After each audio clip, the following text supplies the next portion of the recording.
Welcome to Scoop, where you get the scoop on this week's news. My name is Jenna, and this is Smarter News.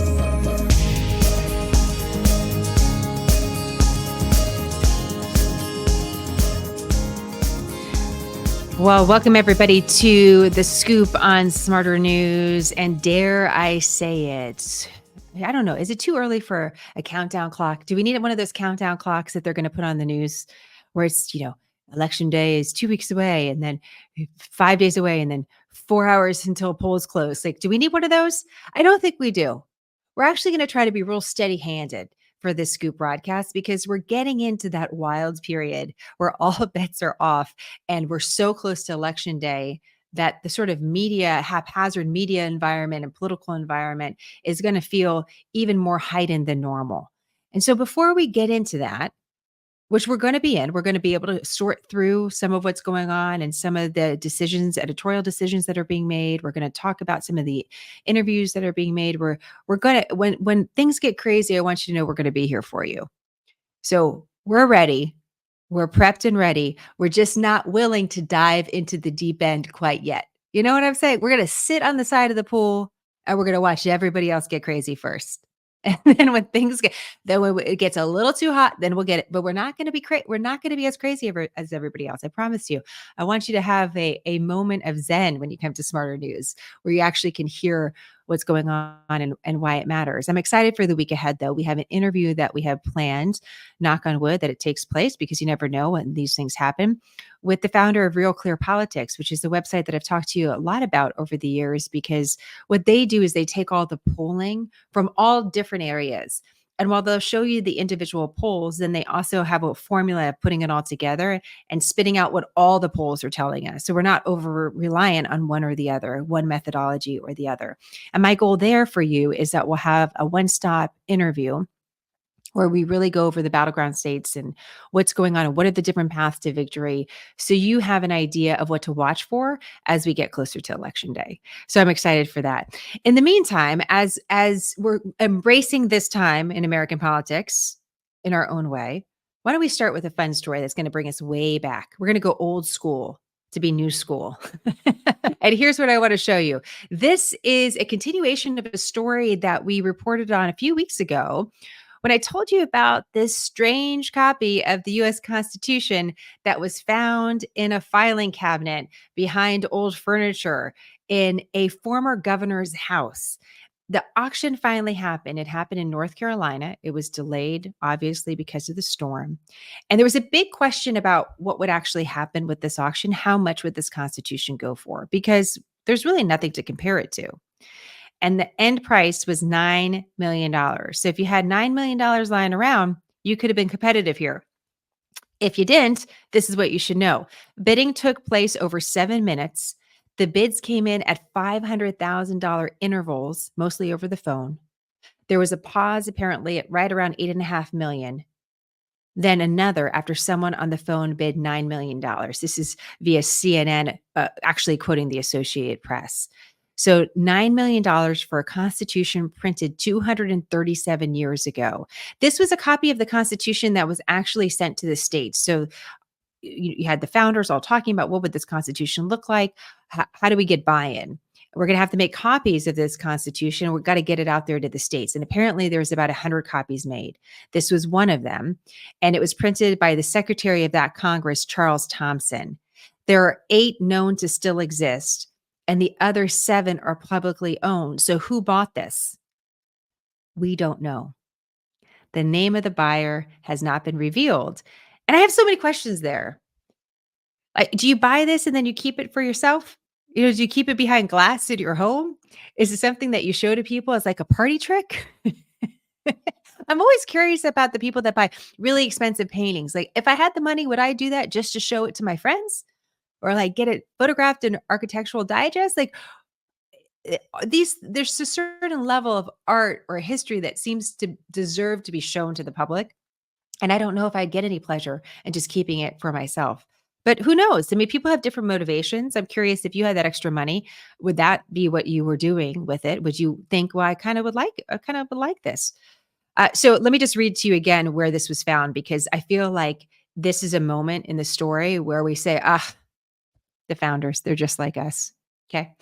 The copy was found inside a squat 2-drawer metal filing cabinet with a can of stain on top in a long neglected room piled high with old chairs and a dusty bookcase before the old Johnston house was preserved.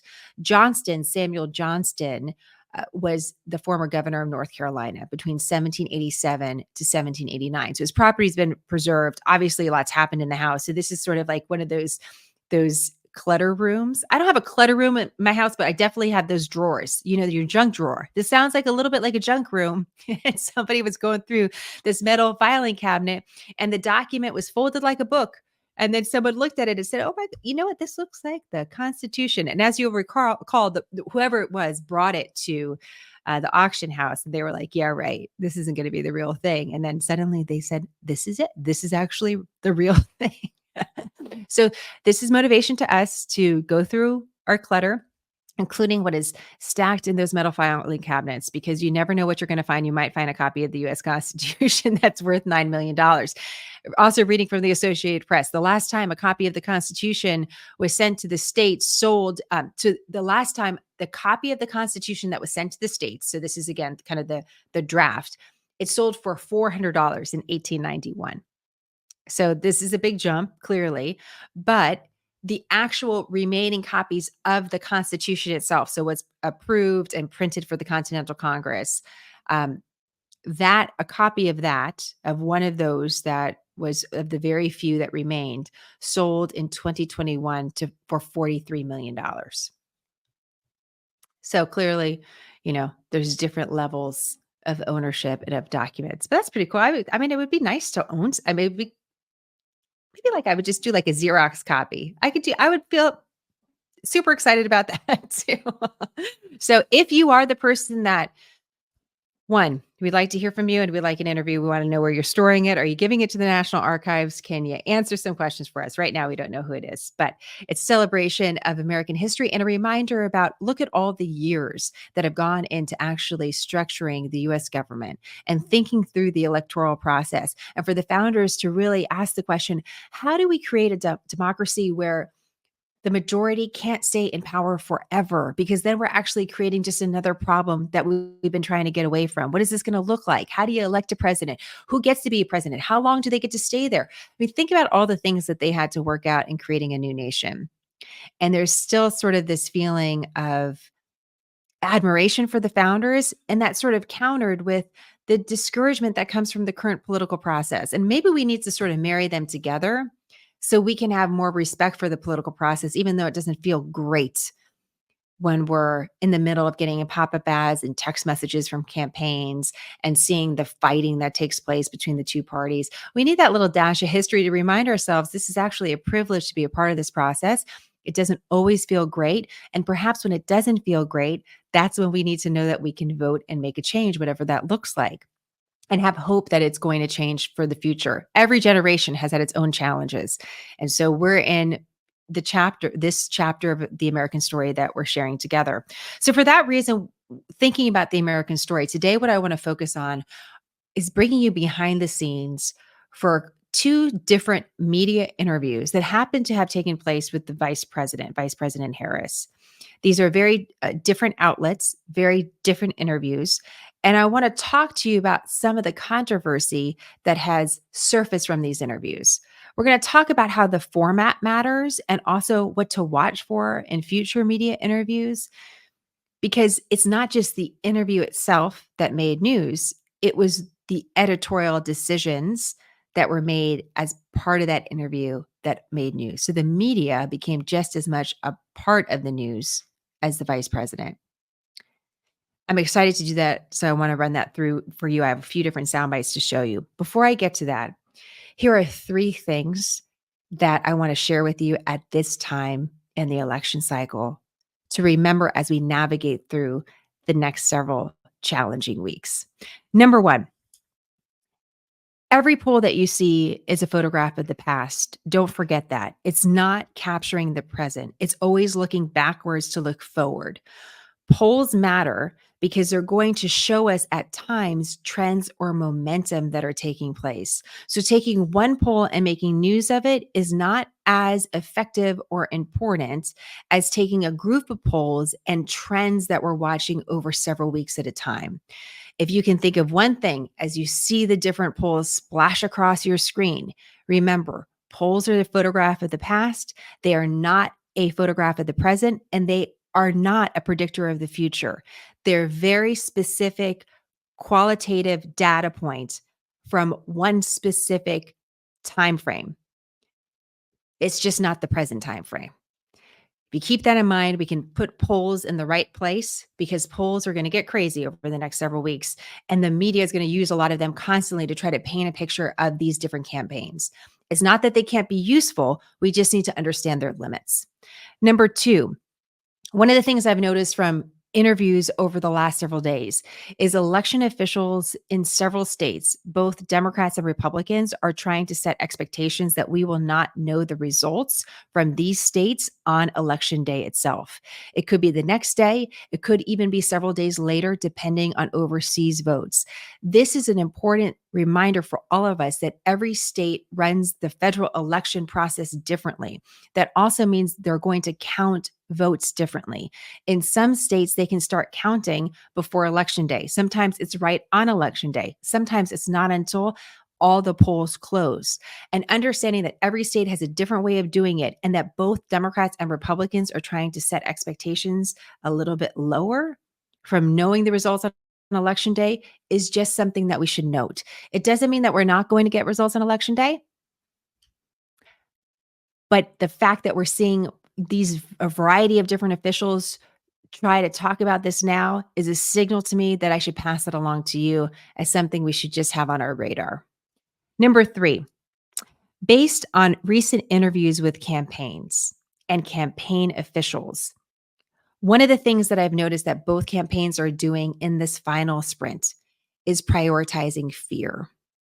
For drastically different candidates and very different campaigns, these officials are trying to push this idea that you should vote for a candidate out of fear of the other, not necessarily a policy or platform position. Again, drastically different candidates, same strategy. If you note that, as you're seeing social media posts, as you're seeing commercials, pay attention to the tone that's being used and the topics that are being discussed, and start seeing if you're getting pushed that message. You may agree with that on one candidate or the other. That's totally your right as an American to formulate your own opinion on any of these candidates and vote accordingly. But the fact that both campaigns are sort of using that at this point in the electoral process is notable to me. It's not that they found a winning slogan or a winning platform position. It's that they're continuing to drive home that the election of the other candidate is going to make you worse off and you should fear that. Different candidates, same strategy, at least at this point. Let me show you a little bit of what I'm talking about. I pulled some sound from both the Trump campaign as well as the Harris campaign. The first one I want to play for you is David Plouffe. He is an advisor to the Vice President Harris's campaign.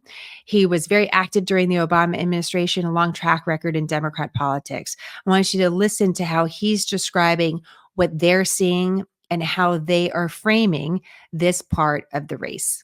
I guess the other thing I'd make on the strong leader thing, there's a really important part of this for Trump, and this is where your listeners can help.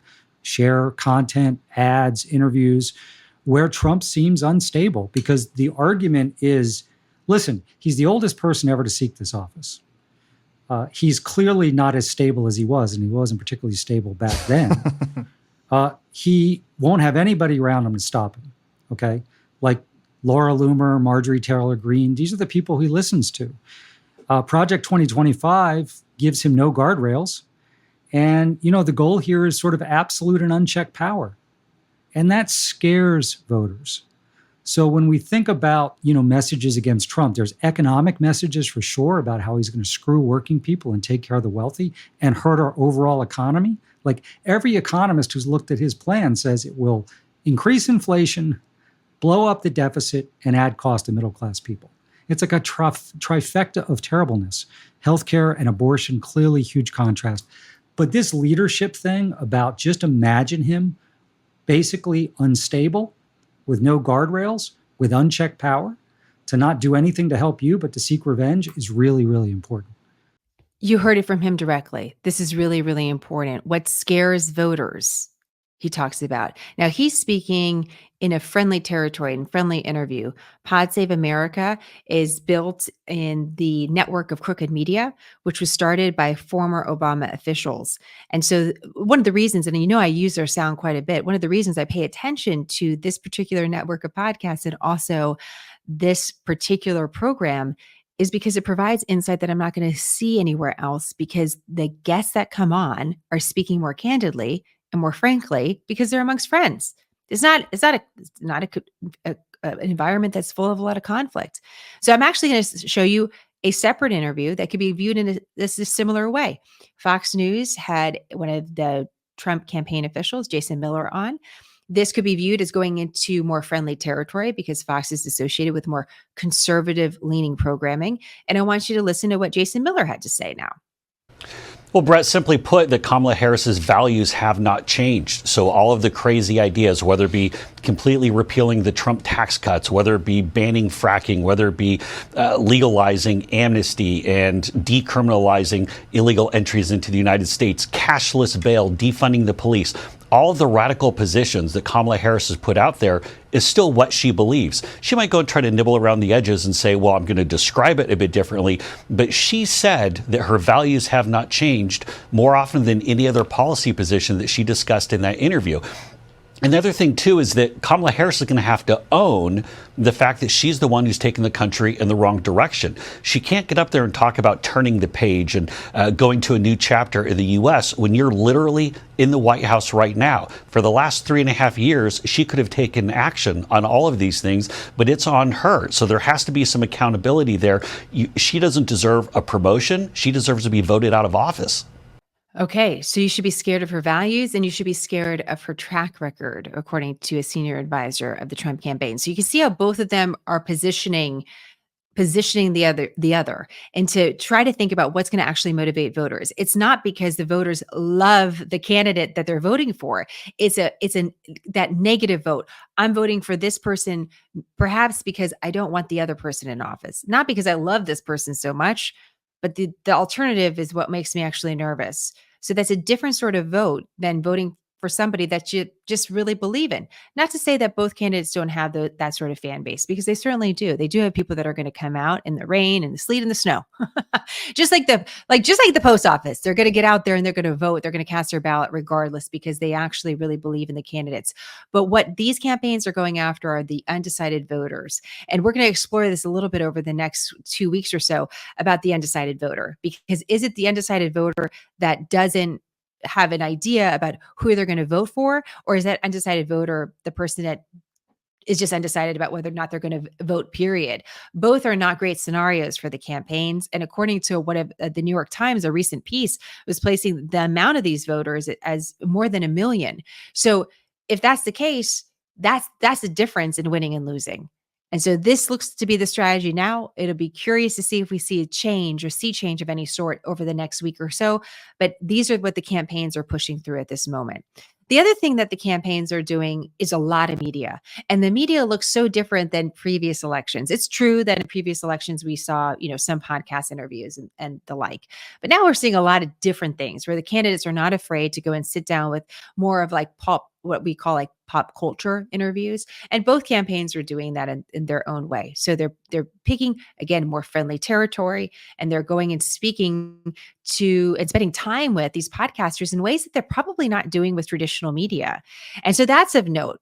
One of the things that David Plouffe said in his interview, again, going back to Pod Save America, and again, he's the one that's advising the Democrat ticket in general, specifically Vice President Harris, is he said, you have to go on these national media blitzes because you just got to reach voters. And one of the ways you do that is through national media of any sort that includes these podcasts.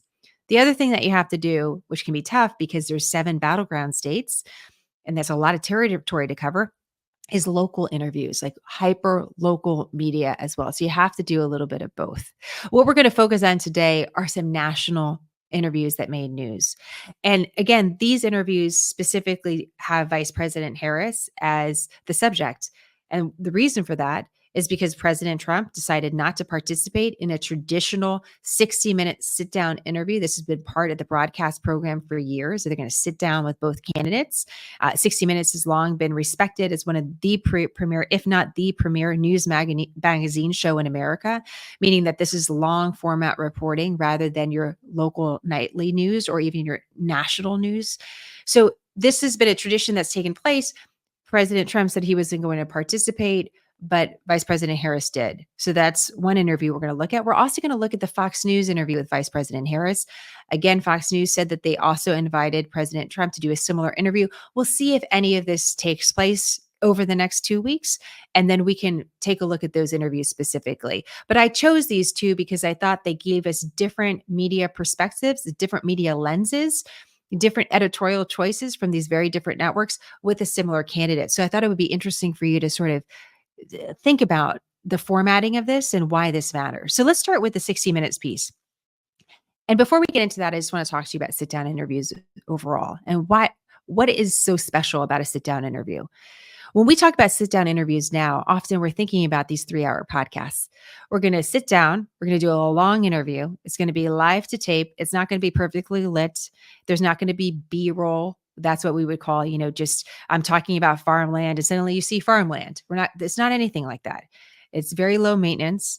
It's a back and forth, a conversation between two people. And as we know, this is just stating the obvious. Over the last several years, this sort of media broadcasting has become even more popular than ever before, and arguably has a lot more listeners and viewers than traditional media. I don't even have to say arguably. That's what we know. We know this to be true. And yet the major news networks haven't become competitive in that podcast space. One of the things that traditional news networks continue to do, especially a program like 60 Minutes, are these news magazine pieces. And why do I keep using that term? A magazine piece is something that I'm going to be able to put together, let's say, in 6 to 10 to 12 minutes. It's going to allow me to be investigative. I'm going to be able to do a deep dive. I'm going to do many interviews, some of which you may never even see, even though I did them on camera. And then I'm going to sit back and I'm going to write a script and pull together what I learned and highlight some of the important voices that I was able to speak to. This format in many ways is traditional in that it really relies on the journalists and the team to make sure that they are portraying to their audience what they learned, what they found. What did they get at the end of the investigation?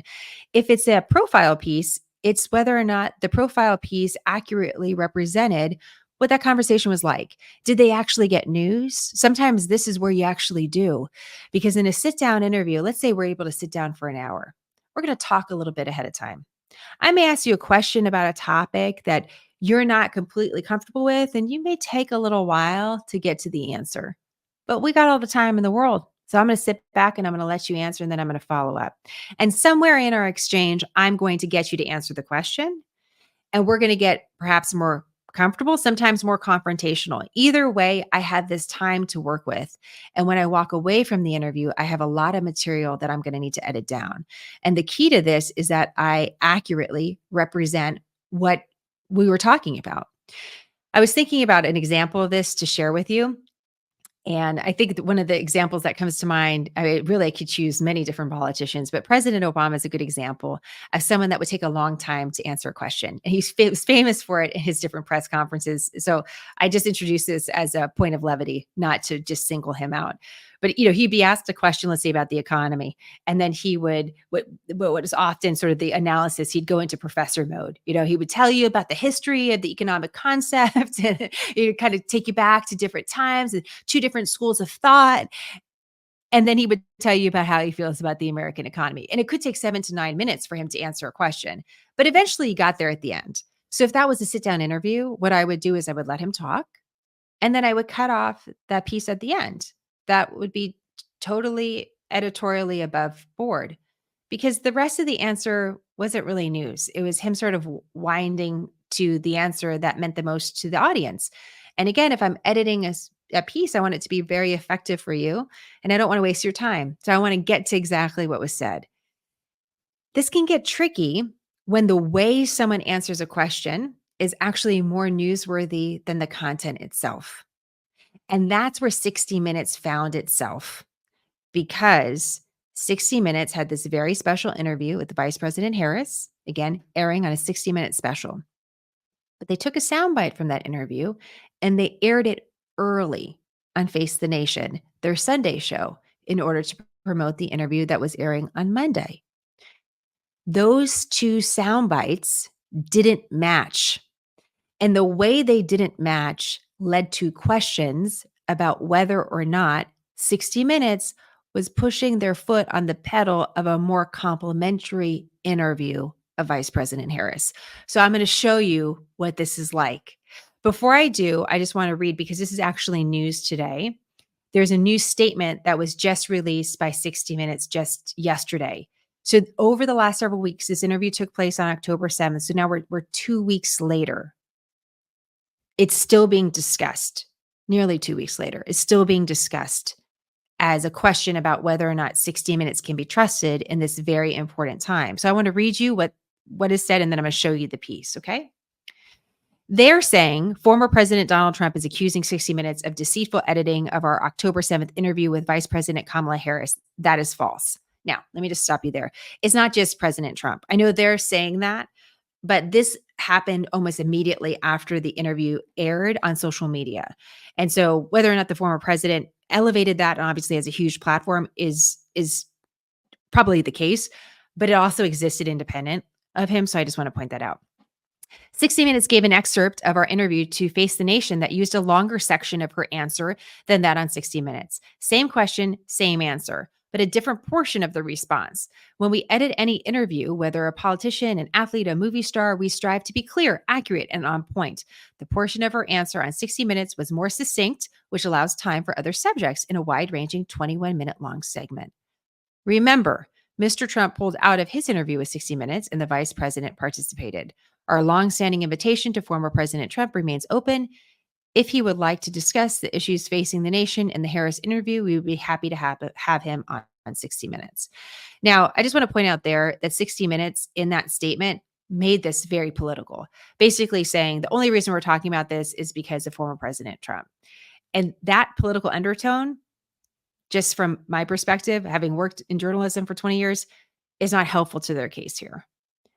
Because the bigger question in any of these situations, and we're going to see it's a completely different one on Fox News, is whether or not you can trust the media. And a lot of people feel like they can't. So if there's a question about it, what would be, in my estimation, what I would like to see, what I would hope I would do on Smarter News, is explain. We had limited time. This is what we tried to do. We believe editorially this matches the content of our conversation, which we were present for and we watched many times to get the best for our audience. Oh, and by the way, here's the full transcript for the interview so you can see for yourself. 60 Minutes has not released the transcript for the entire interview. This is not typical. Face the Nation, for example, had a senator on, this is again another CBS show, had a senator on this Sunday. They aired a portion of that interview. The full interview and the full transcript is online if you would like to see the full thing. This is not the case with this Vice President Harris interview. So these are raising questions, and that is the 60 Minutes response. But let me just put it forward for you to see, and then you can decide whether or not it matches or not. Okay. So here's the first piece. It's a little bit long. It's about 3 minutes. And this is the exchange that was aired on Face the Nation. The topic was about Israel. We were marking the 1-year mark since the terrorist attacks of October 6th. And I want you to just listen to how this conversation went. And then I'm going to air for you the short portion from 60 Minutes that we also saw. We supply Israel with billions of dollars in military aid. Mm-hmm. And yet Prime Minister Netanyahu seems to be charting his own course. The Biden-Harris administration has pressed him to agree to a ceasefire. He's resisted. You urged him not to go into Lebanon. He went in anyway. He has promised to make Iran pay for the missile attack, and that has the potential of expanding the war. Does the U.S. have no sway over Prime Minister Netanyahu? The aid that we have given Israel allowed Israel to defend itself against 200 ballistic missiles that were just meant to attack the Israelis and the people of Israel. And when we think about the threat that Hamas, Hezbollah presents, Iran, I think that it is without any question our imperative to do what we can to allow Israel to defend itself against those kinds of attacks. Now, the work that we do diplomatically with the leadership of Israel is an ongoing pursuit around making clear our principles, which include the need for humanitarian aid, the need for this war to end, the need for a deal to be done, which would release the hostages and create a ceasefire. And we're not going to stop in terms of putting that pressure on Israel and in the region, including Arab leaders. But it seems that Prime Minister Netanyahu is not listening. Well, Bill, the work that we have done has resulted in a number of movements in that region by Israel that were very much prompted by or a result of many things, including our advocacy for what needs to happen in the region. Do we have a real close ally in Prime Minister Netanyahu?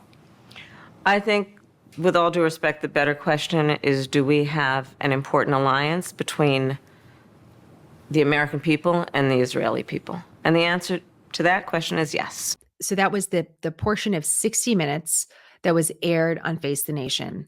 This got immediate attention because, as you can tell, there was a little bit more time in answering these questions. So as this was airing, already there was a reaction that was happening in the media space by Vice President Harris's critics about the way she was answering. That is very typical. If you're doing a sit-down interview, and especially with 60 Minutes, it's very high profile, your critics are going to start right away, even if there's nothing to talk about. But right away, there was a conversation about this. So here's the piece that actually aired on 60 Minutes. It's a portion of the longer conversation, but it's the same question. So listen here. We supply Israel with billions of dollars in military aid. Mm-hmm. And yet Prime Minister Netanyahu seems to be charting his own course. The Biden-Harris administration has pressed him to agree to a ceasefire. He's resisted. You urged him not to go into Lebanon. He went in anyway. Does the U.S. have no sway over Prime Minister Netanyahu? The work that we do diplomatically with the leadership of Israel is an ongoing pursuit around making clear our principles. But it seems that Prime Minister Netanyahu is not listening. We are not going to stop pursuing what is necessary for the United States to be clear about where we stand on the need for this war to end. I actually went back and tried to find that last soundbite because they said it was part of the other section of the interview, that last part about for the war to end. I didn't find that exact same one. I know it's hard to compare. So here's the first answer again. Let me go ahead and add it. To Lebanon. He went in anyway. He has promised to make, and that has the potential of expanding the war.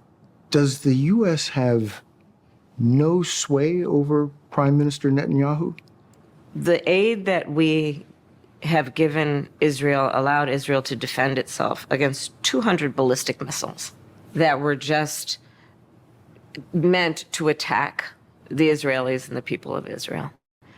And when we think about the threat that Hamas, Hezbollah presents, Iran, I think that it is without any question our imperative to do what we can to allow Israel to defend itself against those kinds of attacks. Now, the work that we do diplomatically with the leadership of Israel is an ongoing pursuit around making clear our principles, which include the need for humanitarian aid, the need for this war to end, the need for a deal to be done, which would release the hostages and create a ceasefire. And we're not going to stop in terms of putting that pressure But on Israel. And Okay, so that was almost 90 seconds. Again, I'm going to try to skip the question just so you could hear her answer in this other has one. pressed Again, this is him what to aired on agree 60 to Minutes. a ceasefire. You urged him not to go into Lebanon. He went in anyway. Does the U.S. have no sway over Prime Minister Netanyahu? the work that we do diplomatically with the leadership of Israel is an ongoing pursuit around making clear our principles. But it seems that Okay, so that you see that was 38 seconds. Now, here's the deal. You heard the difference, right? There's clearly a difference of answer there. And by the way, I'm hearing that intermittent audio issue that's taking place. I don't know where that's coming from. If it's coming from the internet, it's coming from this platform that we're using, but the sound bites are clean. So she's pausing a little bit to talk, but when you hear like a little bit of a pause in the audio, there's something going on with this something going on with our broadcast right now, and I apologize for that.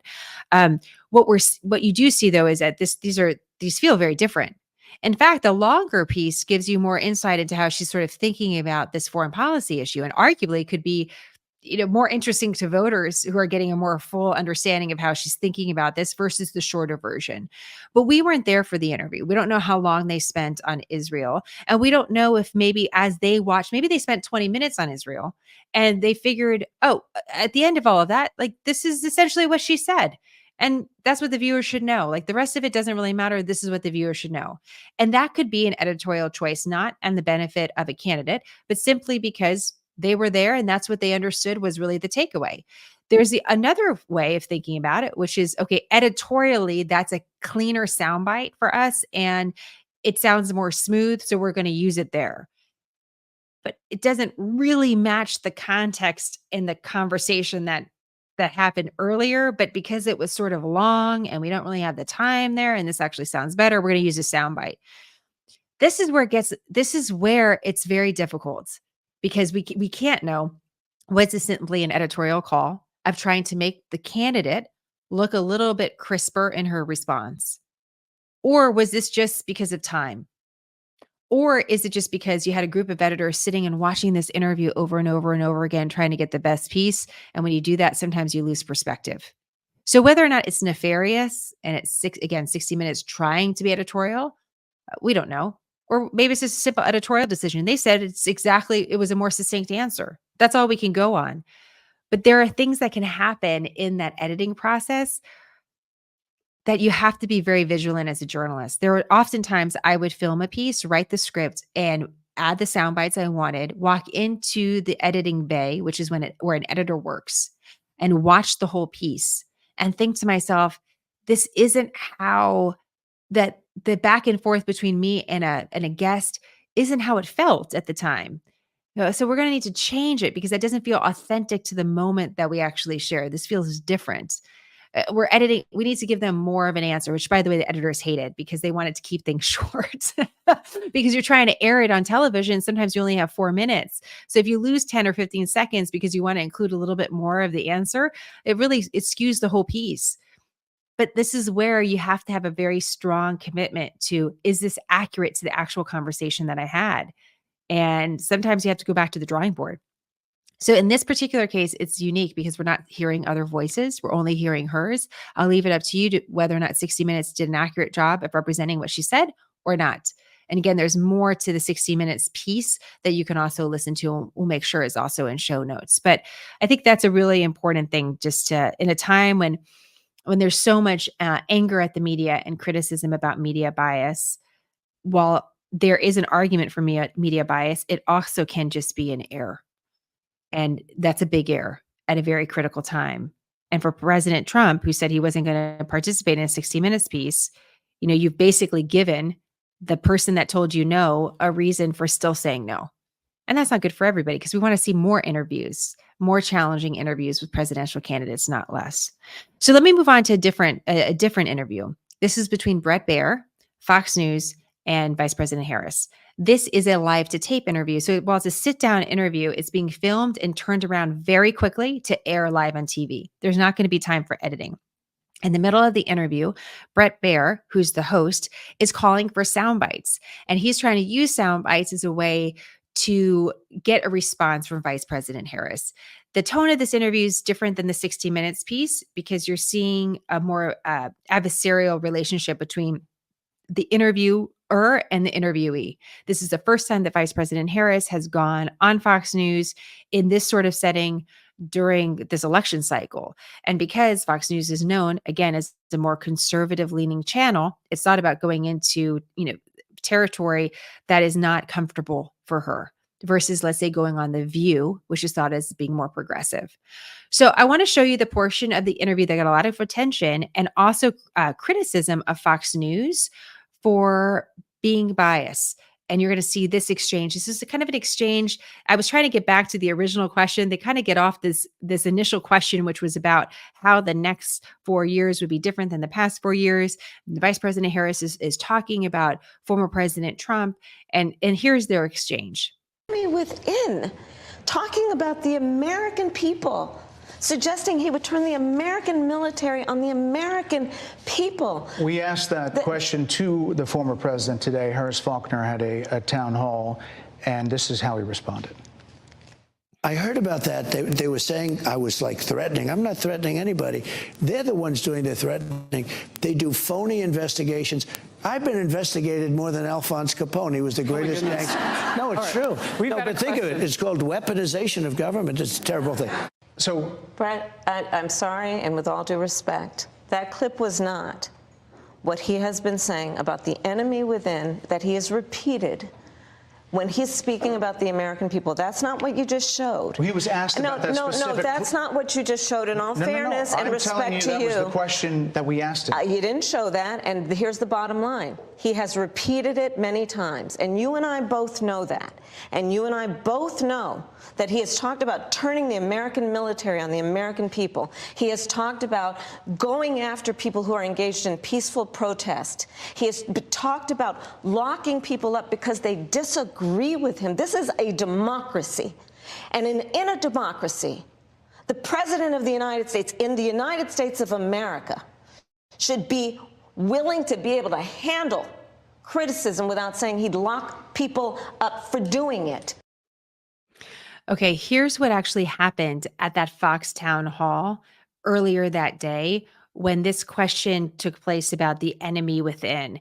This is a more complete compilation of what former President Trump said, and this is what was selected also by CBS. It is the enemy from within, and they're very dangerous. They're Marxists and communists and fascists, and they're sick. I use a guy like Adam Schiff because they made up the Russia hoax. We have China, we have Russia, we have all these countries. If you have a smart president, they can all be handled. The more difficult are, the Pelosi's, these people, they're so sick and they're so evil. So that's more, if you have heard former presidents speak at a campaign rally or in different interviews, that's more along the lines of what you've likely heard versus the soundbite, the shorter soundbite that Brett Baier heard. So Brett Baier aired. So how did Fox News handle this? Because this criticism came out right away. It's very interesting.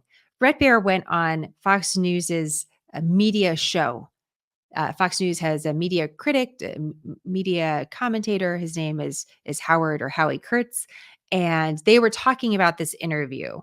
And Howie Kurtz asked Brett Baier, what about this? Like, what about this soundbite? I want you to hear how Brett Baier explains it. I was saying that clip that we ran should have been clearer. Really the purpose of that clip was to show that very day in a town hall that aired on Fox with the former president, Harris Faulkner had asked him about his words of enemy from within. And what I should have done is made sure that Harris's question was in there to make that soundbite clearer, or run the first Maria Bartiromo interview shot where he says that, edited to the second shot where he addresses it. By just putting that second shot, it was not that clear, so I wanted to address that after I saw the reaction, and obviously the vice president took it like we were trying to say that's what he said. That's not what I meant. It should have been clearer. So would you describe it as a mistake?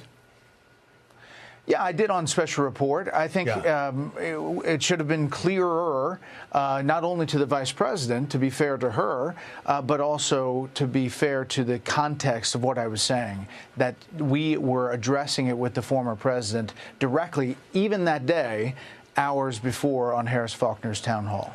So to Brett Baier's credit, he takes responsibility and says it was a mistake, that soundbite really did not represent what former President Trump is saying about the enemy within. And see, they got caught in that interview of a back and forth about the soundbite rather than really talking about the substance of what the question was. And that can happen. And that's very difficult as an interviewer. You suddenly lose the momentum you had in an interview because of a debate happening about a soundbite. It's also unfortunate because here the network that has a reputation for being biased and leaning conservative was actually trying to use a soundbite from earlier in the day when former President Trump was actually asked about that very question to show balance, to show that, hey, we asked him about it on the network in a different context, but we have a fresh answer. Here's what it is. What's your response?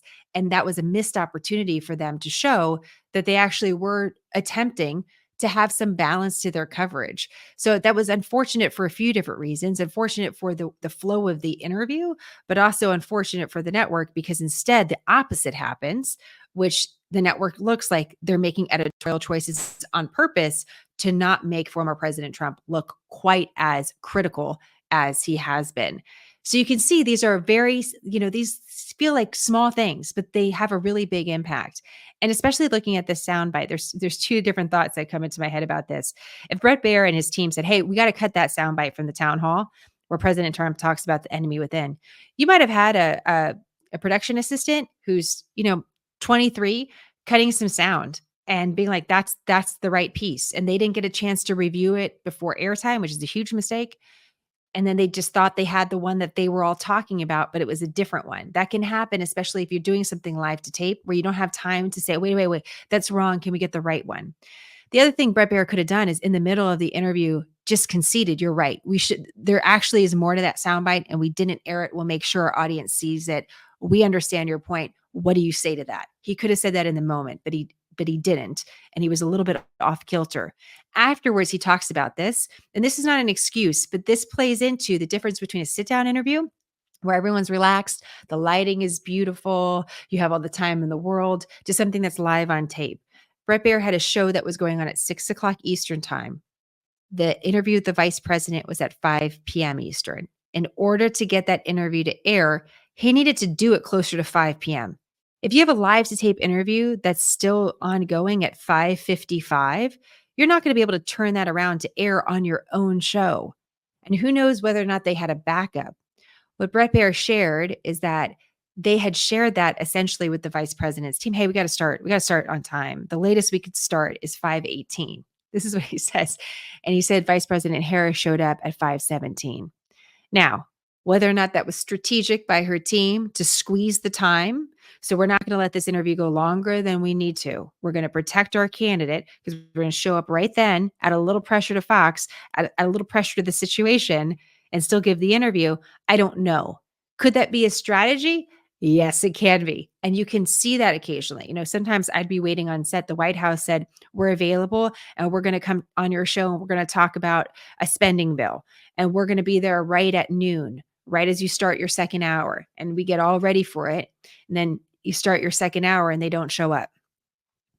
And then you're dancing. You're trying to fill in different reporters. You're waiting.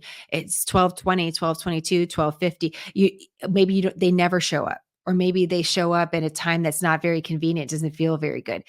Is that a strategy? It can be, just to kind of put the press in their place. It also can be, again, to try to protect from the interview going too long. And that's the prerogative of the person that's agreeing to the interview too. So it's not like it's against the law. It just can create a more tense environment. And if you are the person conducting the interview, and I'm going to, obviously that's the role that I've been in rather than a candidate, that extra pressure can make you make decisions during an interview that you would not have made otherwise. And there have been times that I've been in the middle of the interview where I felt pressure because of the time that I'm interrupting someone or trying to cut them off, not because I want to, but because I'm going to get cut off by a commercial break or I'm going to get cut off by something. And I have to make that call. And that can be very, very hard to do. So again, clearly Fox News agrees bad editorial call by the wrong soundbite. And yet that's the thing that's remembered from the interview. And so I just wanted to, again, bring you behind the scenes for some of this so you can see like there's a lot that goes into play here. And then what we see as far as the sound bites on social media give almost a completely different impression overall. The question I have about any of these interviews is how much they matter beginning to end, because most of what people are seeing is, 3 to 17 seconds. At Smarter News, we try to get everything between 30 seconds and 3 minutes. We're trying to do that to save you time. But in the effort to save you time, sometimes we do miss some context. We try not to. We're always going to give you a little bit more, but we're all on this social media consumption feed, and all of these interviews, no matter how big they may be and how many, listen to the 3-hour piece, they're all spliced into these very small segments that are giving a certain impression. And I wonder when, right now, has that caused any serious issues? Like, I mean, arguably, of course it has. I'm thinking more on an international stage where like the clipped soundbite of a world leader suddenly gives an impression that gets us way off path. And that's where these are the stakes. And this is why listening to things beginning to end is really important, critical during this period. And also for you to know some about these editorial decisions that are made and how the format of an interview may really affect your experience as the audience. And so I hope that's helpful. Here's what I want to end on. Just one final thought on all of this. And then I want to give you something that's really special. We just heard from Paul Whelan, who was imprisoned in Russia. CBS actually got that interview on Face the Nation, his first interview that he's done. His situation versus Evan Gershkovich, the Wall Street Journal journalist, or Brittany Griner, WNBA player. They're very different scenarios. I want to be careful about putting them together. But some of what he said in this Face the Nation piece that aired, and there's a longer segment too that you can watch. It's pretty interesting. And I think you'll find it fascinating. So we're going to make sure to have that on the show notes. Here's what I want to leave you with before that, though. We're in a time that is a Super Bowl for the political class and the media class. This is the moment for both of these different segments of our society. And one of the things I've learned working in media and then also covering politics is that you think that motivation for people, all sorts of different people, come down to, some of the most obvious things. So, people want money, they want respect or prestige, but really it's not really about any of that. It's really about power. And having the power in the moment. And we're in this period where the media and the political class both are going to feed off each other in this election period. The media has a moment to try to get viewers, and they're going to try to bring you in as much as they possibly can.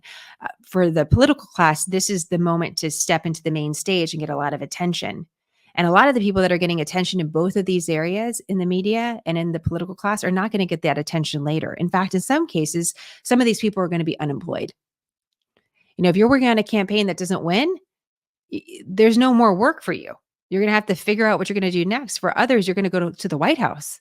Those are very drastically different paths. For the media, this is a time that people try to make a name for themselves. They're going to come through with what they call exclusive stories, and they're going to try to get as much attention as possible. And this is kind of a negative feedback loop for the audience and for the rest of us, because you have this hyper competitive environment that's driven by the desire for power and not necessarily the desire to serve the people. And we just have to be aware that we're in that environment. We're not going to fix it suddenly. This is human nature. It's just, as I was thinking about it today, I thought this is really one of the message I want to share with you today, because this is what makes this time especially fraught. And we just got to keep our heads about it. So you got to guard your heart. You got to keep your head on your shoulders. When my dad said, you got to keep your head on a swivel. You just got to kind of be aware this is what's driving people right now. And the stakes are very high for them. They're high for the country too. But remember, it's not just the president we're electing. We're re-electing the House of Representatives and a third of the Senate and a big handful of governors and a lot of local races too. So there's a lot of change happening, and that motivation can make people behave in ways that they would not normally do. So we just have to be aware of it. That's all. It's just a little public service announcement. So here's the final soundbite I want to share with you. We're going to let this kind of play us into the end of the show. This is Paul Whelan, and it's a very emotional moment where he's speaking about when he finally knew he was free and what that moment felt like. And I just want you to hear what he has to say. And I look forward to your questions and comments. As always, email us, scoop@smarternews.com or hello@smarternews.com. We'd love to take your questions and get them answered as we get into this this final stretch before the election. I'm sure there's a lot of questions out there. None of them are silly. We all have them. We all have to relearn the election process, because even though we learned it in high school, we get to see it in action again. So we're all in it together. So send your questions in, audio memo them in. We love hearing from you. And I really want to make sure that we don't forget who we're serving, which is you. And we really appreciate you. So we'll have more throughout the week at smarternews.com and more on our social media channels. In the meantime, here is Paul Whelan talking about the moment that he really felt suddenly free. And now we're flying back across Europe. And we're in a small plane, CIA plane, and I knew we were getting close to England. As we got closer, I saw the White Cliffs of Dover. So, there was absolutely no question. I mean, they are so white. They're whiter than the White House. Yeah, it's still emotional to this day. It's not every day that you're held hostage. It's not every day that you're released. So there's a lot, you talk about PTSD. There's a lot of that comes back in a positive manner. And, that was one of those moments where I wasn't expecting to see the White Cliffs of Dover, but I did. And, during the war, they guided the Spitfire pilots back. And, for me, it was guiding me and Evan and Elsu back to the United States. So, yeah. It's still one of those things that I think about. It's emotional, and I'm sure it always will be.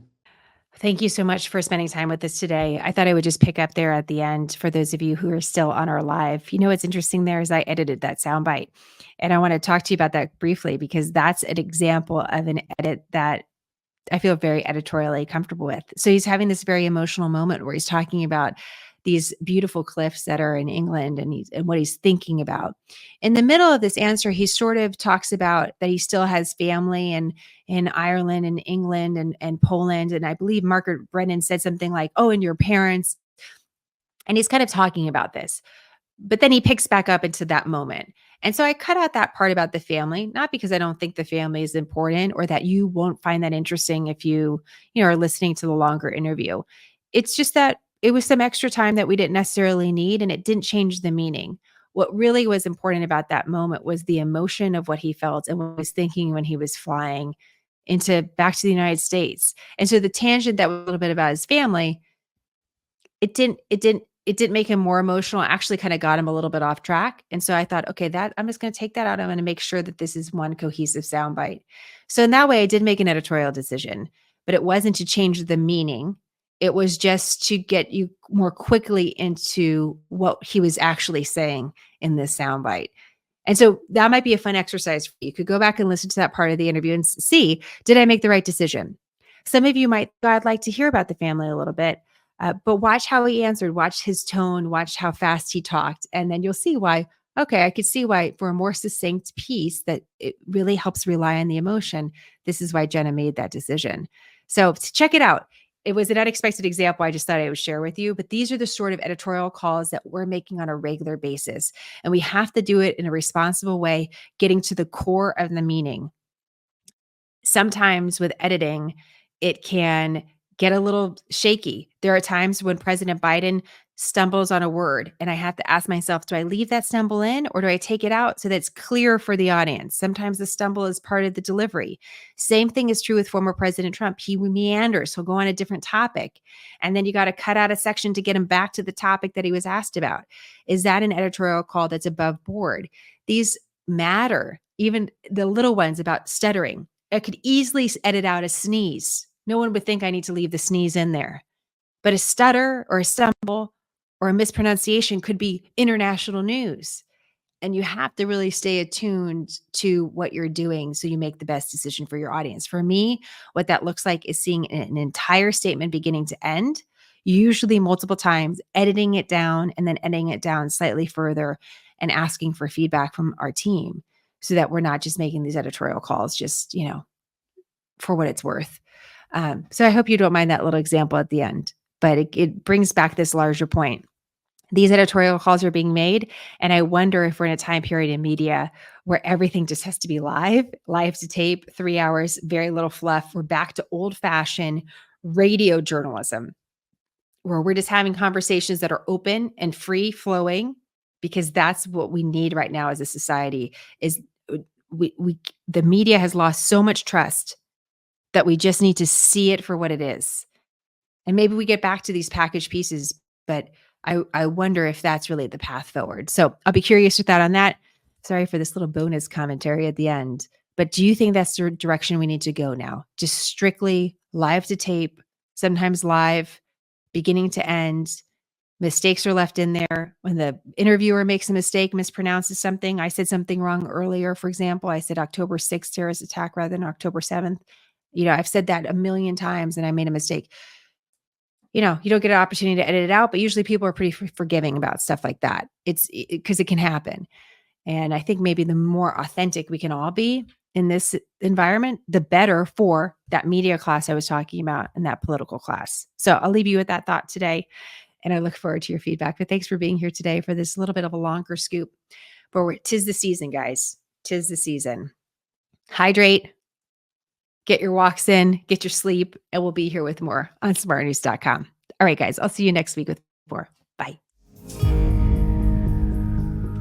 Thank you for believing in quick, concise, nonpartisan, smarter news. Every time you join us or share or save our content, you help us build a solution in news, and we are so grateful. We have a few other ways you can support our mission, from joining our insider community scoop, to shopping our gear at our Smarter shop, to just telling a friend. The best way to do any of this is to visit smarternews.com or follow us at Smarter News on social media. Don't worry, we put all of this in the captions so it's easy for you. Plus, we added our email just in case you want to drop us a note. We always love hearing from you. Thank you for helping us deliver news smarter.